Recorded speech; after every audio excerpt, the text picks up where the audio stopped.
Bueno, pues lo primero daros la bienvenida otra vez y gracias por vuestra flexibilidad con los horarios para poder adaptarse a las necesidades de este humilde presentador, servidor. Y nada, nos habíamos quedado el otro día, bueno, yo había comentado que creo que deberíamos hacer un poquito una parte sobre la figura de Álvaro Cervera, ¿no? Que, bueno, creemos que bueno, cuando Quique Medina lo trae, ¿no? Quique Medina coge la dirección deportiva después de Pedro Cordero y se hace un proyecto un poquito de, bueno, de repatriar gente, ¿no? Porque habíamos hablado de aquel Tenerife de Pedro Cordero en el que casi no había canarios. Mm.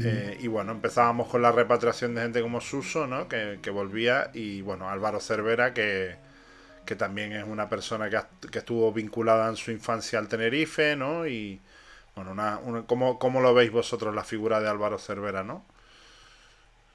Pues yo creo que vital primero por el ascenso a segunda división, ¿no? Porque viendo Hércules, viendo Murcia, viendo incluso el Deportivo, viendo lo que le ha costado a muchos transatlánticos del fútbol español, equipos con mucha más historia que el Tenerife, a lo mejor incluso en algunos casos con estadios más potentes, con más visión, con más capacidad económica, lo que cuesta salir de la segunda B o ahora de la primera ref, De hecho, ¿no? cuando, Entonces, cuando bajamos, todo lo primero que dijimos es ahora a ver cuántos años nos vamos a tirar aquí, ¿no? hay que, por ejemplo, Las Palmas se pegó 5 años en su momento, el Granada creo que se pegó 14, Sí. el Oviedo se pegó 12 y además con una excursión a tercera división, no a segunda vez, sino a tercera. Eh, y bueno, el Tenerife no pudo a la primera, sí pudo a la segunda con Álvaro y pudo con cierta solvencia. No es verdad que los minutos finales de Hospitalet se pasó muy mal y además se aprovechó tanto en el primer ejercicio como en el segundo, cuando además ya volvió Ricardo, no solo fue Suso, vino Bruno que estaba en el Teruel, me parece, Sí. Cristo Martín que apenas había jugado y después pues salieron Alberto, salió Ayose. En segunda división, la segunda temporada, se llegó a jugar en algún partido llegó a poner hasta 10 Bueno, canarios en el equipo. sacó a Nano, que luego Sí, fue una de las mayores ventas de la historia del club. sí, y además se demostró que deportivamente podía ser una solución y después económicamente las 4 o 5 últimas ventas de jugadores de la cantera, todos debutaron con Álvaro, desde Jorge Sáenz a José Pérez, a Nano, a Cristo González en el Castilla, en el Real Madrid. O sea que tanto deportivamente como económicamente fue una pieza muy importante para garantizar primero la supervivencia del Tenerife y después, pues bueno, su consolidación en el fútbol profesional. Así fue. Álvaro, que ya tenía una cierta experiencia en clubes de segunda B, que era de todas maneras joven, cogió el Tenerife en un momento muy delicado para el club, después de la mala experiencia del primer año en segunda B, y con paciencia, con exigencia y con buen pulso supo llevar el equipo hacia un ascenso que era una eliminatoria a vida o muerte y una segunda oportunidad que no hubo que utilizar. Ese, ese equipo luego le sirvió para el año siguiente, en un reto también difícil, en una temporada complicada, mantenerse en segunda división y sobre todo crear una base para continuar creciendo. El problema fue que el primer año en segunda, con un mal final de temporada, pues realmente le pesó a Álvaro y luego Aquellos 7 partidos famosos, ¿no? aquellos 7 partidos Que el que Tenerife precisamente estábamos a nada de meternos en playoff y al final sí, acabamos. Y no, sí, estábamos en zona playoff, estábamos cuartos, que realmente era terceros porque estaba el Barcelona B por ahí metido. sí, Bueno, claro, que en sí, aquel año existía ya playoff, yo creo que no, ¿no? sí, sí, Sí, sí, ¿Sí? sí. Sí, sí. sí, Subían dos. Fue el año del playoff y la final Unión Deportiva Las Palmas Córdoba, Córdoba, que, exactamente. bueno, que el Córdoba se metió de mala manera la última jornada, creo que solo con 60 puntos y bueno, y al final logró el ascenso, ¿no? Eh, pero yo creo que la figura de Álvaro es la típica figura que con el tiempo vas dándote cuenta de la importancia que Bueno, tuvo Álvaro y de todo lo que dejó al club, ¿no? y permíteme también, porque Álvaro, hay que decir que es un tío que ve el fútbol como nadie, Sí, es una y persona que, Robert. eso te iba a decir, pero que el tándem que forma con Robert, es buenísimo porque Robert Sí, es la mano izquierda de Álvaro es Robert, es el que está cerca del futbolista, el poli bueno, ¿no? El poli El bueno y el poli poli bueno, malo. entre poli malo y poli bueno, siempre al primer entrenador le toca un poco esa labor de, bueno, al final es el que decide si tú te sientas, que esperes en el banquillo, el que hace los cambios, y el poli bueno es un poco el que te consuela cuando estás enfadado, el que te anima, el que te ayuda, pero hacen un tándem extraordinario, lo Y, estamos y, viendo ahora. y un Lo vimos Robert en el Cádiz. que ya tenía fama aquí en el Tenerife de ser muy buen scouting, de pasar ujú, muy buenos informes sobre los rivales y bueno, y que han hecho una pareja ahí desde ese momento que no se ha Sí, soltado y que yo yo creo, no sé cuántos entrenadores nacionales han sido capaces de ascender desde las categorías más bajas a la primera división obteniendo permanencias como han conseguido ellos en los clubes, sobre todo en el Cádiz, ¿no? sí, sí. O sea, que han hecho un Bueno, trabajo fantástico. ahí en la etapa de Álvaro hubo el problema del desgaste con Quique Medina, que la siguiente temporada dio lugar a la llegada de Alfonso Serrano, y yo creo que ahí ese conflicto de competencias, ahí el Tenerife no lo llevó muy bien, Álvaro tampoco, y entonces eso pues terminó por un cese que más que nada, más que convencimiento del club, era un sentir que venía flotando en el ambiente, en la opinión pública, pero que realmente tampoco era tan necesario, porque yo creo que el Tenerife con Álvaro hubiera solventado la temporada. Luego es Pero verdad que a mí aquella me fue, tuvo... Rafael, aquella fue una temporada que estuvo mal parida, porque los propios Sí, fichajes de aquel año son raros. Es la temporada en la que viene el hondureño aquel, el lateral izquierdo, Juan Carlos García. Juan Carlos García, viene el ruso García, Y vienen jugadores un poco extraños, ¿no? Diego y Fran también, que llega nada más llegar, se lesiona. Fue una temporada complicada en ese aspecto y al final el Tenerife afortunadamente lo logra superar con Raúl Arné en un tramo de 19 partidos al final de temporada. sí, es una temporada, yo creo que los fichajes están mal hechos. Hay una situación en la que parece que Álvaro se va a quedar como entrenador y director deportivo. Al final se ve claramente que es demasiada responsabilidad. Viene Serrano, viene con una serie de jugadores que yo creo que rompen esa química de vestuario que Sí, había antes, sí. con Hubo, Ifrán a la cabeza, Maxi sí, López, y el Tufo Jacobo, García. ¿eh? Jacobo también, que fue Jacobo, que fue un portero que salió mal, después afortunadamente a mediada la temporada ya pudo venir Dani Hernández y se consolidó un puesto básico y un poco esa clave de segunda división que siempre es el portero y el delantero centro. Y Frank, a mí sí me parecía que era un futbolista con muchas posibilidades. Primero estuvo lesionado casi toda la primera vuelta y después creo que fue en Mollerusa donde se autoexpulsó, insultó al árbitro, le cayeron 4 partidos de sanción sí, y tampoco pudo En jugar mucho. Palamó, en Palamó, En Palamós, sí, Con el Llagostera. sí, que no tenía ni campo propio, me parece, ¿no? Sí, exacto, exacto. Sí, fue lo que tú decías, una temporada mal parida y que estuvo a punto de acabar mal, ¿no? Yo creo que de esas temporadas ha sido quizás y aquella que estuvo Oltra y que después al final se salvó con Luis César San Pedro, son de Sí. las que más cerca hemos estado de la segunda vez, ¿no? El resto de las Y temporadas. también con ciertas influencias externas que hicieron que Álvaro pues se le Sí, hiciera una campaña que bueno, que todavía este año habló de ella y dijo que bueno, que ya había perdonado todo, que él guarda mucho cariño a Tenerife, ¿no?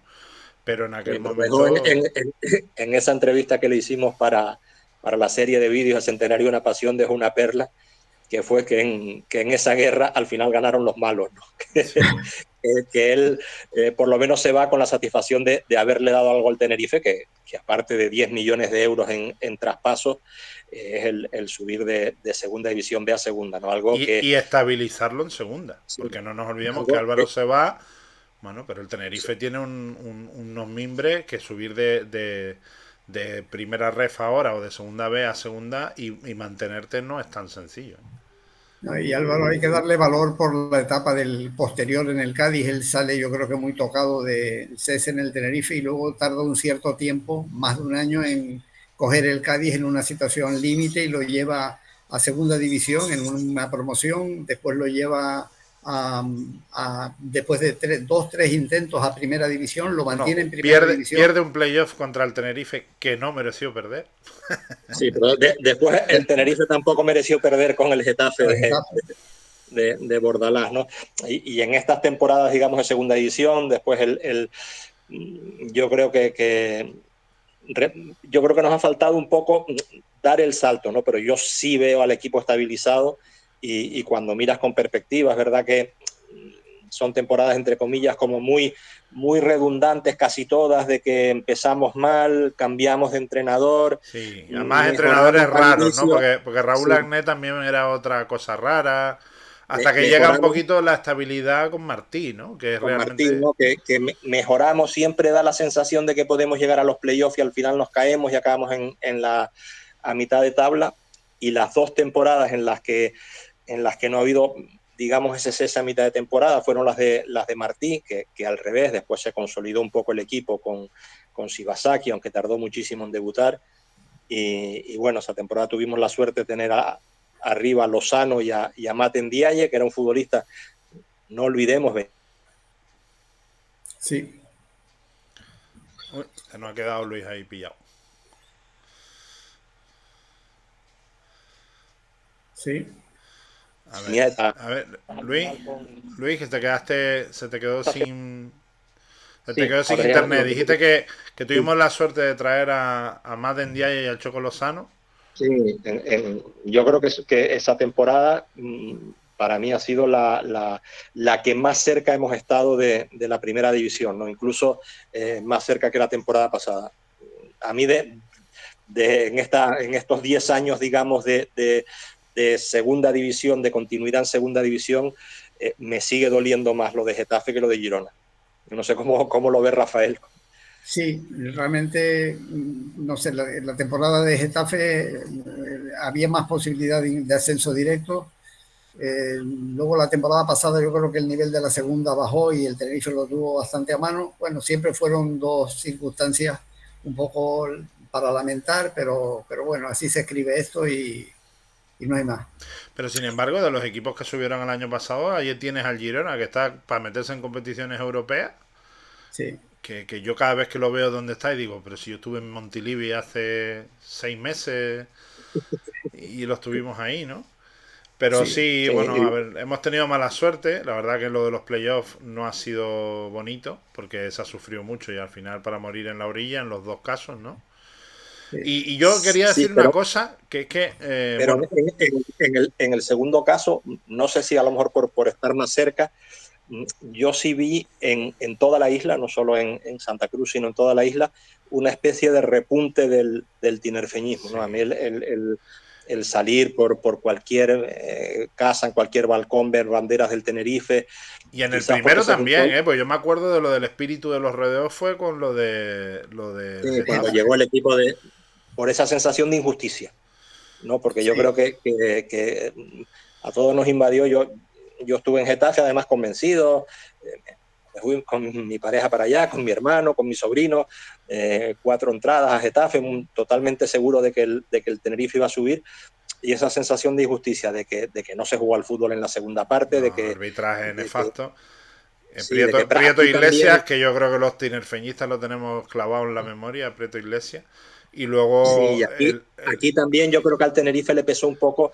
El año pasado hubo una semana de descanso, pero aquella doble promoción con Cádiz y Getafe fue miércoles, domingo, Sí. 4 partidos en los que el Getafe, que tenía algo más de plantilla, pudo hacer rotaciones, descansos, etcétera, y el Tenerife llegó reventado. asfixiado, ¿no? De hecho, Martí hizo un poco de... Bueno, la anécdota aquella que contaban Valdano y Capa del doctor... ¿Cómo se llamaba?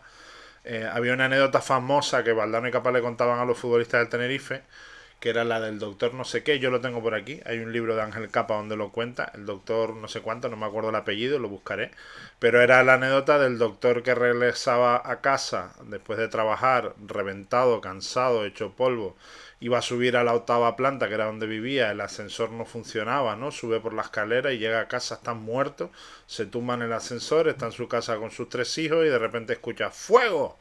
y ve unas llamas y coge a sus 3 hijos en peso, los coge, baja la escalera corriendo con su mujer y no sé qué, y se le olvidó el cansancio, ¿no? Y era lo que Martí decía, de que el cansancio, vamos a olvidarnos del cansancio, el cansancio no existe, y se tiró pues todo aquel playoff con el mismo 11 y convenciendo a sus jugadores de que el cansancio era algo psicológico, ¿no? Y al final pues el cansancio apareció, ¿no? Yo sobre lo del Gerona, aunque es reciente y no apetece mucho recordarlo, yo creo que el Tenerife se vio superado por la situación y demasiado agarrotado, con demasiado tiempo para pensar una posibilidad que estaba muy cerca y luego a la hora, la verdad, en el desarrollo del juego, un equipo mucho más tranquilo, más mentalizado, que superó en el campo. Yo creo Realmente que eso fue. también una de las cosas más bonitas que nos han pasado, yo no sé a vosotros, pero de las más bonitas que nos han pasado en la última década es habernos reventado a Las Palmas en un playoff de ascenso. Ese playoff con Las Palmas, para que el Tenerife jugó muy bien en Las Palmas, Sí, un partidazo muy serio, callando bocas, y yo creo que ahí todos subimos un poquito las expectativas, y luego cuando sí, nos llegó el Girona fue como, uff, no nos daba para Sí, tanto. y aunque ellos no lo vayan a reconocer nunca, antes del playoff, el Tenerife creo que perdió los 3 últimos partidos de liga el año pasado, Las Palmas sí, llevaba 11 sin perder, me parece que eran sí, 9 sí, victorias y 2 empates. sí. La duda no era quién se clasificaba, ni siquiera, sino, vamos, la única duda era si Las Palmas nos iba a humillar o solamente nos iba a golear en los 2 partidos. Sí, sí. Y además, yo creo que hay una jugada puntual que yo recuerdo, que es un balón que saca Shaq Moore con 0-0 después de un córner que ejecuta Jonathan Viera, que en minutos 20, 20 y pocos de la primera parte, que igual si Las Palmas te hace ese 0-1, después te hace el 0-2, el 0-3, etcétera, etcétera, ¿no? Entonces, bueno, hay momentos puntuales. En Valdano y Capa siempre dicen que para ellos fue clave el partido de Valencia en su debut, y una jugada que después del Tenerife darle un baño al Valencia, está a punto de empatar Fernando en el minuto 44, 45 y falla delante de Agustín. Y dice, claro, te vas al vestuario con 1-1 después del esfuerzo y no sabes cómo levantar al equipo, te vas con 1-0, pues lo mismo, se adelanta a lo mejor Las Palmas aquí en el Heliodoro 0-1 y ellos venían lanzados, tú venías de capa caída. Bueno, 10 minutos después marcó José León el 1-0, ya tenías algo que defender, en Las Palmas lo sorprendiste. Eh, y después analizando también esos dos no ascensos, por así decirlo, del año 17 en Getafe, del año 22 contra el Girona.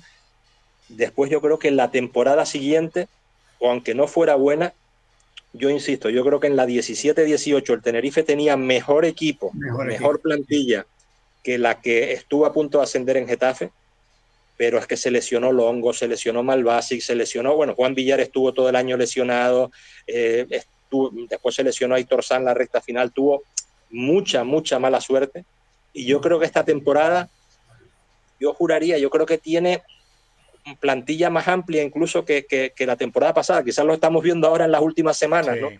Pero Sí. también tuvimos mucha mala suerte. Llegamos a tener esta temporada 8 o 9 jugadores Y lesionados. yo lo siento, pero estoy muy pesado las últimas semanas con la asociación con esto.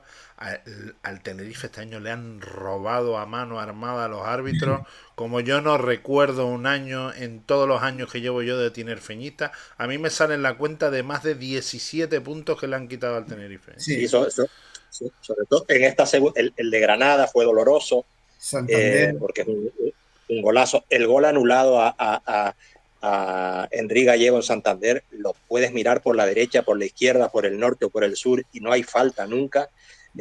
Son 2 puntitos por aquí, 2 puntitos por allá, 2 puntitos por el otro lado, que al final sumas, pues eso, 8, 10, 12 puntos, y bueno, pues que es la diferencia entre estar con una permanencia cómoda, noveno, décimo, o estar pues Estar quinto, sexto. sexto Es que con esos y, puntos, y, con todas las lesiones que hemos dicho, el Tenerife estaba arriba.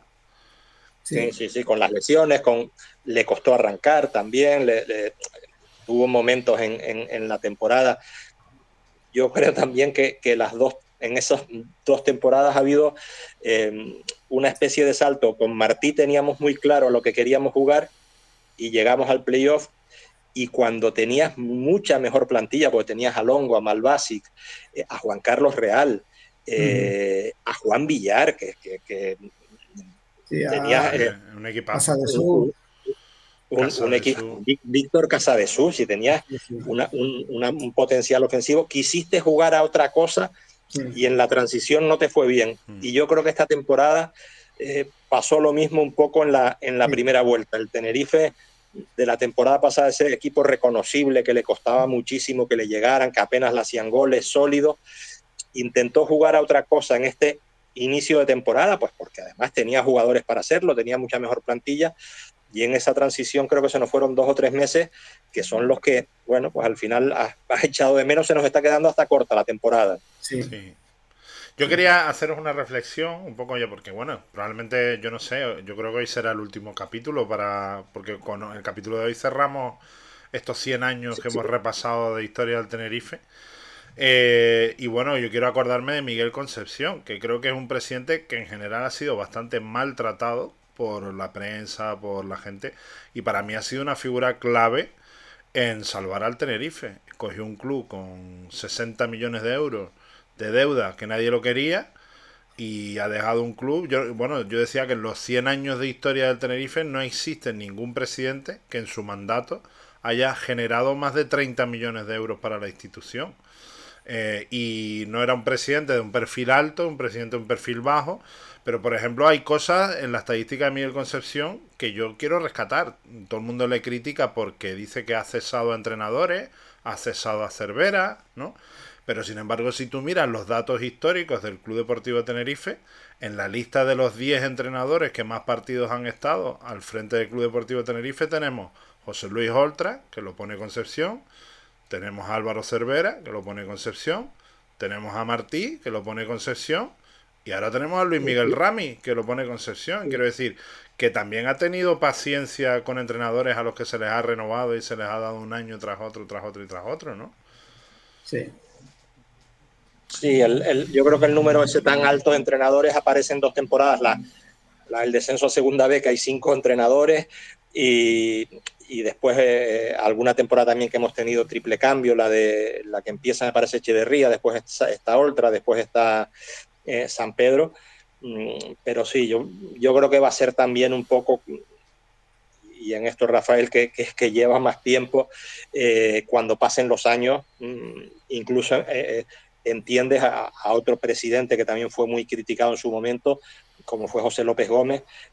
Cuando pasan los años, pues tú ves que hizo una labor importante, y sobre todo en lo que insisto, mantuvo vivo al club, porque quizás si no hubiera llegado Miguel Concepción en 2006 o no hubiera habido un valiente que se hubiera hecho cargo de la institución, es posible que hubiera desaparecido. Bueno, yo creo que él es como la novia que todos quisimos tener, ¿no? La que te agarraba la cartera. Te decía, no, primero vamos a ahorrar, ¿no? Vamos a no gastar. Y bueno, eso fue clave en la etapa en la que él llegó. Y bueno, gracias a su gestión podemos decir que tenemos Club Deportivo Tenerife y que bueno, esperemos que los que vengan no lo hagan mejor, ¿no? Quiero decir, que no hagan a Miguel Concepción recordarlo mejor de lo que lo recordamos, ¿no? En el primer tramo, a partir de 2006, realmente se llega a primera división con una política de coherencia de forma muy rápida en 2009. Luego también es verdad que la caída es muy rápida, muy pronunciada y también producto de una serie de errores o de omisiones o racanerías que te llevan a un descenso. Luego no asimilas realmente lo que es la segunda vez y te cuesta. Cuando encuentras el camino otra vez, pues vuelves a levantar la cabeza y a tocar la primera división por 2 veces. Pero claro, en medio, pues claro, en un periodo tan largo de 17 temporadas, pues lógicamente tiene que haber momentos muy buenos, momentos muy malos, decisiones muy acertadas y otras pues realmente nefastas que se valorarán con el tiempo, tanto lo bueno como lo malo. Yo digo también, Rafael, y en esto tú, que tienes más perspectiva histórica que yo, Tenerife tiene 100 años de historia y ha estado 13 años en primera. Quiere decir que el 87% de la vida del Tenerife ha estado en segunda o menos de segunda, ¿no? De hecho, creo que somos el club del fútbol español que más ha estado en segunda división.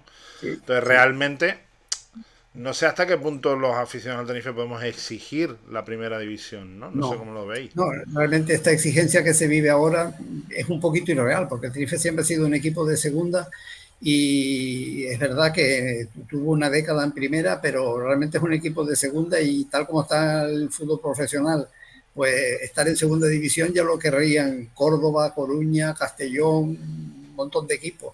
Y eso es Por una tanto, cosa, os quería, para cerrar un poco esta ronda de charlas que hemos tenido, os quería preguntar un poco por cómo creéis que debería ser el Tenerife, ¿no? Mirando hacia el futuro, si pensáis que debería ser un club recuperando un poco el espíritu de ese de los años 50, 60 de jugadores canarios, segunda división y si suena la flauta subir. ¿Por dónde pensáis que debería de ir la filosofía del club? Teniendo en cuenta que también una de las cosas que nos ha dejado Miguel Concepción con su gestión es, con el que la inició Javier Pérez, es esa ciudad deportiva que habrá que ver qué peso tiene en la entidad y en el futuro de la entidad, ¿no? Esa es la Yo, primera pregunta que os quería yo creo que plantear. hombre, el sueño obviamente es repetir la era Javier Pérez, pero ese sueño es entre lejano y real, ¿no? sí. Yo siempre digo una obviedad que para aspirar a la primera división la única condición es estar en segunda división. Entonces, pues yo quiero al menos estar siempre en el fútbol profesional, que eso sí creo que está al alcance del Tenerife. Yo sinceramente sí creo que cuando suba el Tenerife la próxima vez que suba, que puede ser pues en la 23-24, sí va a estar más preparado para quedarse en primera división. Yo creo que ese fue el gran error tanto de la 2001-2002, porque el Tenerife tenía una deuda increíble heredada de la era Pérez, como cuando subió ahora con José Luis Oltra, que le iba a costar mantenerse en primera división. Yo creo que con este control económico el salto no va a ser tan grande y que si ese día llega va a tener capacidad para mantenerse. Y en cuanto a la cantera, es irreal volver a tener a 11 canarios en el equipo titular, volver a tener a 11 tinerfeños, pero sí me gustaría que tuviera más peso, que tuviera, pues eso, 7, 6, 7, no en el 11, pero sí en la plantilla, 6, 7, 8 jugadores canarios. En la medida de lo posible, a lo mejor es más rápido empezar con repatriaciones y después con jugadores que vayan saliendo y en un medio plazo con jugadores que vayan saliendo. Pero a mí sí me gustaría ver a un Tenerife aspirante, que ojalá pueda subir a primera división, porque cuando lo haga va a estar preparado para quedarse, y un Tenerife con eso, con 7, 8 jugadores canarios en la primera plantilla para tener cierto peso, cierta identidad, porque además creo que es el camino. Creo que es el camino para que un poco toda la isla esté cada vez más identificada con el equipo. Sí. ¿Y tú, Rafael, cómo lo ves en el futuro? Yo me conformaría con que la propiedad en este momento tenga la idea clara de qué es lo que quiere hacer, qué proyecto va a seguir y sobre todo tener una línea de coherencia, de lógica, sin excesivas ambiciones, pero tampoco sin duda, sino con un camino claro y que se siga para que sea un Tenerife fuerte y que cuando llegue el momento de subir a primera división pueda hacerlo con máximas garantías. Porque no veis ese retorno al pasado de trofeos Amberes y cosas así, no lo veis viable, ¿no? Creo que en el No, contexto del fútbol actual eso es bastante complicado. Realmente, no sé, es muy complicado. no, hombre, ojalá puedas tener 18 canarios en la plantilla, pero eso es casi real en el mundo del fútbol actual. El Athletic Bilbao es una excepción. Eh, pero sí estar cercano a eso, a que se vayan recuperando, a por lo menos a no perderlo sin que no te dejen un retorno económico, porque algunos, los que más destaquen, pues se tendrán que ir porque así está montado ahora el fútbol profesional, pero al menos que te dejen un retorno económico y ganar identidad y ganar cariño en toda la isla, ¿no? Que a mí sí me ha dolido, no tanto en el último año que se recuperó ese sentimiento blanquiazul, pero que durante muchos años antes de quizás que este año con el centenario sí se ha recuperado, de que el Tenerife era un poco el pim pam pum, ¿no? El que todo el mundo le podía pegar porque era gratis pegarle al Tenerife. No, Tenerife para mucha gente representa muchas cosas y para muchas personas anónimas es algo más que un sentimiento y es algo que tienen muy dentro metido y no me gustaría que se convirtiera otra vez en el pim pam pum como de pegarle gratis y de eliminar frustraciones mucha gente. Sí.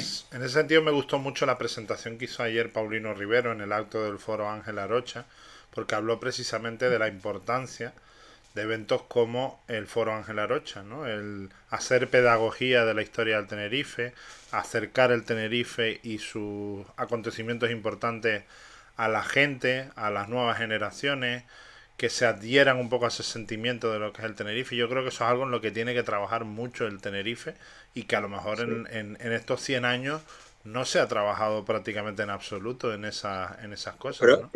Sí, estuve ayer en el acto y Chalo lo dijo, ¿no? Cuando él empezó a jugar al fútbol, estaba en el Victoria CCC, que era un equipo del que salieron muy buenos jugadores, que todos los niños de 8, 10, 11, 12 años, su objetivo era jugar en el Tenerife. Y ahora, para los niños de 8, 10, 11 años, pues por la televisión, por las razones que sea, su objetivo es jugar en el Madrid o en el Barcelona, ¿no? Pero no solo aquí, desgraciadamente en muchos lugares de España, ¿no? Yo creo que excepto en el País Vasco, que la gente sí sigue queriendo jugar en el Atleti, no sé en Sevilla, que tú estás más cerca, si a lo mejor la gente quiere jugar en el Sevilla o en el Betis, en el resto se ha perdido esa ilusión, ¿no? Y yo creo que el objetivo sí es recuperar eso, que acercar al Tenerife a la sociedad para que la sociedad después se acerque al Tenerife, ¿no? Y en un fútbol que está montado como está montado el actual, con derechos de televisión, con un montón de ingresos atípicos, yo creo que sí es obligatorio, sin poner el fútbol gratis, porque no se puede poner gratis, sí que sea un poco más barato para que más gente se pueda acercar al Tenerife y al Heliodoro. Yo creo que en los últimos años sí se ha ganado un poquito de ese sentimiento hacia el equipo, esa identificación se ha podido ganar poco a poco y sobre todo en este fútbol que en el fondo es un negocio montado, basado en la televisión, hay que de alguna manera desde dentro de los clubes, dentro del Tenerife, mantener un poco ese sentimiento, esa identificación para que el equipo cada vez tenga una raíz más fuerte y no dependa tanto de un acierto, de un error en un momento determinado, sino de un orgullo y sobre todo a partir de ahí ir marcando el futuro siempre dentro de la lógica y dentro de una coherencia. Y yo creo que eso es un trabajo que tiene que hacer el Tenerife desde dentro, a través de su fundación, a través del Club Deportivo Tenerife, del club, pero es un trabajo que tiene que estar estructurado, financiado, con unos objetivos claros y que yo creo que se puede hacer perfectamente y que lo estamos empezando a ver, ¿no? Yo creo que el centenario ha sido un ejemplo fantástico de esto, ¿no? Yo salvando las distancias, que realmente con otros territorios, realmente el Tenerife tendría que seguir un modelo muy similar a lo que sigue la Real Sociedad, Osasuna, de mirar para abastecerse con lo propio, para sentar una base sólida, pero sin dar la espalda a cualquier incorporación de fuera que te pueda dar un salto de calidad. Sé que el Atlético de Bilbao funciona de otra manera, un poco más estricta, pero son modelos que, salvando las distancias, el Tenerife podría perfectamente aplicar y sobre todo no se puede hacer de un día para otro. Realmente la cantera hay que a veces hay que trabajarla, a veces da sus frutos, a veces cuesta más, pero siempre partiendo de esa idea es como el Tenerife puede crecer y encontrar su sitio, que ojalá sea en primera división, pero si es en segunda división y con garantías y con orgullo, yo me conformaría.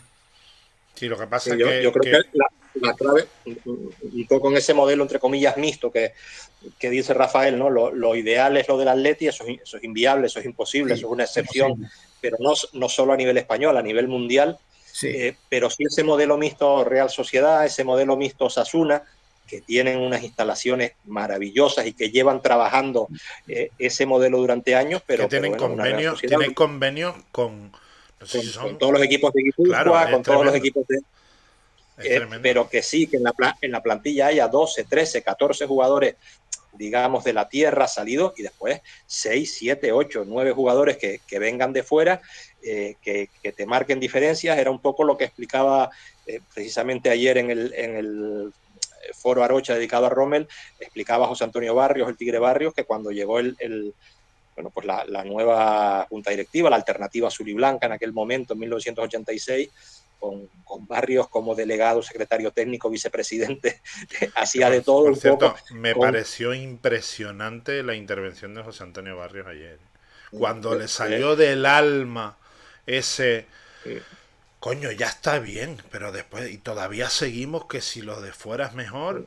Me salió me encantó su intervención de ayer, me encantó. Pues con esa idea de un poco repatriar, que se repatrió a Salvador El Gomero, se repatrió a David Amaral, que estaba en el Binéfar, después a Luis Delgado, que estaba en la Morevieta, y pues un poco a Pedro Martín, que era de Tejina, y estaba en el Icodense, Isidro García en la Orotava, se fueron a Tata, que era de Lanzarote, pero estaba jugando en Tenerife, también fueron con esa teoría que se llevó a la práctica, y un poco fue lo que hizo Quique Medina en la 13-14, pues tratar de hacer esa especie de política mixta, evidentemente vas a tener que tener muchos jugadores de fuera, pero ir incrementando poco a poco el número de jugadores de la tierra para lograr eso, porque en toda Guipúzcoa está la población identificada con la Real Sociedad, en toda Navarra está la población muy identificada con Osasuna, y un poco se va logrando eso, ¿no? Que el niño que quiere triunfar en el fútbol sepa que su destino es Osasuna, que su destino es la Real Sociedad, y que después, si es muy, muy bueno, pues ya se podrá ir al Madrid, al Barcelona, a la Liga Inglesa, donde sea. Pero que tu primer objetivo sea pues triunfar o llegar o poder jugar en el Club Deportivo Tenerife. Sí. Y luego otra pregunta pensando en el futuro, pero también en el pasado. Dentro de 2 años nuestro querido Heliodoro cumple 100 años. ¿Qué hacemos? ¿Nos quedamos con el Heliodoro? ¿Nos vamos del Heliodoro? ¿Buscamos un estadio nuevo? ¿Los románticos que queremos el Heliodoro y no miramos para otro lado? ¿Qué hacemos? Yo que tengo en la cabeza el antiguo Heliodoro antes de la remodelación, yo pediría un paso adelante más y que sea el Heliodoro pero mejorado, porque yo creo que el estadio tiene unas posibilidades de mejora y de actividad, de darle vida, de dar funcionamiento a tantos espacios en el centro de Santa Cruz, que podría ser el fútbol mucho más atractivo de lo que es. Y realmente yo comparo eso con poner un estadio en Santa María del Mar, que realmente eso sería un retroceso, realmente sería muy difícil llevar a la gente ¿Tú sabes lo que a estaría del 10, Rafael? Hacer un pedazo de Heliodoro en donde está, como el campo de los Osasuna, y sí, recuperar el busto de don Heliodoro que teníamos en los años 50 y en la entrada, ¿eh? sí. Y mezclar el Sí. pasado con el futuro, ¿eh? Sí, que yo creo que eso es perfectamente posible, aprovechar el estadio actual para modernizarlo. Realmente es que tienen unas posibilidades enormes y yo espero que ese sea el paso que se dé en el futuro. A lo mejor no lo vamos a ver, pero bueno, por lo menos esa es la idea de que dentro de quizá de 10 años podamos tener un estadio como el actual, pero muy mejorado, porque realmente no es problema de aforo, realmente el estadio tiene una cabida que incluso se podría mejorar mínimamente, pero que es más que suficiente para lo que demanda el fútbol de hoy. Sí, yo estoy de acuerdo con Rafael. Yo creo que no es tanto un problema de aforo, yo creo que con 25.000, 26.000, tirando Suficiente. por lo alto 28.000 espectadores, sí es verdad que si estás en primera división, lo vimos en nuestra última experiencia en primera división, la media era de 19.000, 20.000 espectadores, y que los días que vienen Madrid, Barcelona, Atlético Madrid, etcétera, etcétera, posiblemente si tuvieras un estadio para 30.000 espectadores también lo llenarías, ¿no? Pero que yo creo que el tope sería eso, 28, 30, y yo creo que lo de la ubicación, entiendo que hay unos problemas urbanísticos, hay unos problemas logísticos, cada vez que hay partido, cada vez que se juntan, pues y más, cada vez que se juntan 12.000, 13.000 personas, no digamos si se acabaran juntando 20.000, 25.000 personas cada 2 semanas, ¿no? Que existiría un problema, pero yo es que no veo que fuera posible, casi me atrevería a decir hasta la subsistencia, con un Club Deportivo Tenerife que tuviera su estadio en Santa María del Mar, que tuviera su estadio en Los Majuelos, etcétera, etcétera, ¿no? Yo creo que sí es urgente una remodelación porque se ha quedado viejo el Heliodoro, pero que yo no apostaría por el cambio de ubicación, apostaría por una remodelación profunda, pero en la ubicación actual. Y adaptándonos un poco, que yo creo que cambiando ordenanzas y cambiando un poco las condiciones de uso de los locales del propio Heliodoro, se podría hacer más atractivo esa idea que ya imperan en muchos sitios de que ir al fútbol es algo más que ir de 5 a 7 al estadio. Ir al fútbol es ir, pues, a lo mejor en familia, desde el domingo a las 12 del mediodía hasta las 8, almorzar, pasar un rato, ver el museo que debería estar ahí, comprar algo, etcétera, etcétera. Un Tinerfia 2025 hay que hacer. Hay Sí. que recuperar la idea Pues de mira, Javier Pérez, pero... podría ser el año con el tema del centenario del Heliodoro, Tinerfia 2025, ¿no? Y luego, bueno, para cerrar un poco y agradeceros, ¿no? Estas sesiones que hemos hecho, que, bueno, os he dado la coña desde febrero, ¿eh? Estamos en febrero, marzo, abril, mayo. O sea que os agradezco mucho que me hayáis aguantado y que hayamos compartido este espacio. No sé, me gustaría preguntaros, bueno, hemos repasado toda la historia del club, ¿no? Desde el principio y tal. Si me tuvierais que decir vuestros 3 jugadores favoritos, sé que es una putada, pero un poco, no sé, no solo por lo futbolístico, sino a lo mejor por lo que significaron o por la... Yo, O por yo te algo lo reduzco a personal, no dos. tiene por qué ser algo objetivo.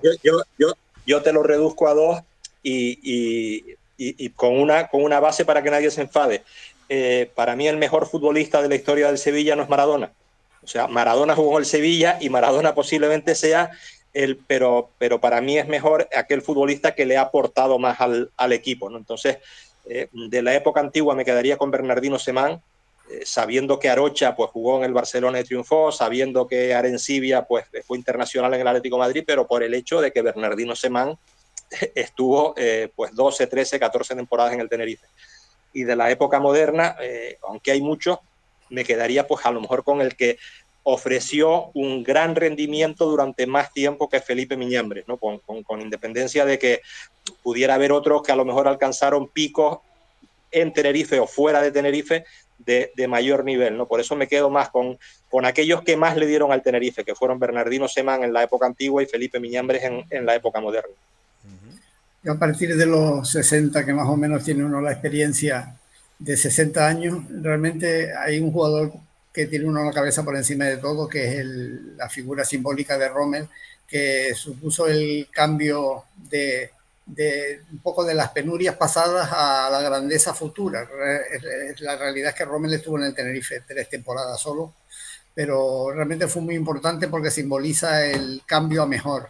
Luego después, cuando nos centramos en la época, digamos en las vacas gordas, pues hay jugadores deslumbrantes, como puede ser Fernando Redondo, Pizzi, Felipe, todos esos fueron grandes, pero no se puede poner uno por encima de otro. Es verdad que Felipe tuvo una trayectoria importante, llegó a internacional, pero realmente otros jugadores realmente fueron tan importantes como él. Y luego en épocas más recientes, pues no hace falta decir los que han constituido digamos los pilares de la última época, de la última década, que son jugadores como Aitor San, Carlos Ruiz, que le han dado mucho al Tenerife, Suso. Son jugadores que tienen un sitio preferente, pero claro, hay que comparar y contrastar épocas y los años 60, 70 hubo grandes jugadores también. Yo me quiero acordar de una estirpe de jugadores, que es ese birria tinerfeñista que amaba al club, que probablemente no pudo desarrollar su carrera como hubiera querido en el Tenerife, pero que después de terminar sus carreras pues han seguido amando al Tenerife y han aportado mucho al Tenerife. Gente como Ñito, gente como Martín Marrero, gente como Justo Gilberto, gente José como Juan. el Tigre Barrio, gente como José Juan, y bueno, y me voy a dejar a muchos ahí. Y después me acuerdo, yo no lo conocí, no lo vi jugar nunca, pero a mí siempre, por leer la historia del Tenerife, me han llenado muchísimos jugadores que se les veía que eran grandísimas personas y que a nivel humano arrastraron muchísimo en la historia del club. Gente como Cuco, como Santiago Villar, gente como Juan Padrón, que luego también con los años siguieron queriendo y ayudando al Tenerife. Jugadores que creo que han sido muy especiales en la historia de este club y que creo que merecen que se les recuerde especialmente. No sé de qué manera, pero no sé, me parece como una clase especial de jugadores en la historia del Tenerife. Alberto Molina, etcétera. Pero, y en ese sentido, por ejemplo, yo sí creo que el centenario sí ha servido un poco para recuperar y, entre comillas, hacer justicia con eso, con muchos jugadores, algunos de los que ha citado, desgraciadamente fallecidos y que no lo han podido vivir en primera persona, pero que sí ha servido un poco para hacer justicia con el pasado, con la historia y, al fin y al cabo, con el Tenerife, ¿no? Y aquí no soy objetivo porque me gusta la historia, porque me gusta el pasado, pero yo creo que es una línea que la entidad, mirando al futuro, mirando hacia adelante, mirando siempre a tratar de ser mejor, que esa idea de hacer justicia con el pasado, de recuperar a tus leyendas y de tenerlas siempre presentes, mimadas, con gestitos de cariño, etcétera, etcétera, es algo que nunca sobra. Por supuesto. Y bueno, y creo que toda esa gente, aunque ya no estén con nosotros, siguen estando con nosotros. Porque son gente que hasta que no muramos el último de los birrias que se acuerda de ellos, van a seguir estando con nosotros. Y esa es una... Yo cuando compusimos Carnaval de Ilusión, Mingo y yo, una de las cosas que nos movió fue precisamente ese espíritu y ese sentimiento de tinerfeñismo, de decir, es que el alma de todos nuestros birrias está aquí, aunque ya no estén, están aquí, porque siguen estando aquí, ¿no? Y creo que el club tiene que trabajar un poquito en esa línea, quizá con la idea del museo, quizá con, bueno, ya lo viene haciendo, ¿no? Y lo viene haciendo muy bien, pero creo que es un área de mejora que tenemos en el club y que se tiene que reconciliar con su historia y con su pasado, ¿no? Sí, como dice Luis, el centenario ha servido para recuperar una buena parte de la historia que, si no hubiera sido digamos, por los últimos años, se hubiera quedado desconocida para muchísimas personas, y ese es un trabajo que hay que valorar en este momento. Por supuesto, desde el club tiene que haber también seguir esa línea en cuanto al museo, en cuanto al respeto a los veteranos, a la historia, pero yo creo que los primeros pasos están dados y se trata de aprovechar el camino que se ha emprendido. Por eso digo que qué bonito sería una remodelación futura del Heliodoro que tuviera muy en cuenta el pasado. Eso sería para mí el proyecto perfecto para esto que estamos hablando. Pero bueno, eso ya en manos de quien... que han seguido esa línea, y realmente el Español construyó un campo nuevo y respeta la historia. El Sporting tiene una línea muy similar y hay, digamos, iniciativas de otros clubes que se podrían aprovechar también en este. Bueno, pues señores, cerramos este viaje que creo que no sé si han sido 9 sesiones o 10 que hemos hecho. Agradecerles un montón, bueno, como en el oeste, ¿no? De haber podido cabalgar junto a ustedes en este camino tan bonito por la historia del club. Y bueno, y darle las gracias porque yo como birria me lo he pasado teta escuchando a dos personas de los que más saben de la historia del Tenerife, y mi padre siempre me enseñó que cuando los que saben hablan hay que callarse y escuchar. Bueno, muchas gracias a ustedes, Chus, muchas gracias a Golazos también por la labor que está haciendo de difusión, de recuperación y en el fondo de proyectar amor hacia el Tenerife. Pues sí. Y pues que nada. En los próximos años podamos seguir disfrutando de lo mismo, por lo menos no empeorar. Con eso ya yo me conformo. Eso es lo malo que tenemos los que ya vamos cumpliendo años en el Tenerife, que ya es, oye, yo me conformo con que me dejen como estoy, ¿no? A mí cada temporada se me hace más difícil de sobrellevar, y debiera ser lo contrario por los años, pero no es así. Cada vez se lleva peor, sobre todo por el sufrimiento que lleva aparejado. Pero bueno, si sufrir es para terminar bien, bendito sea. Un abrazo.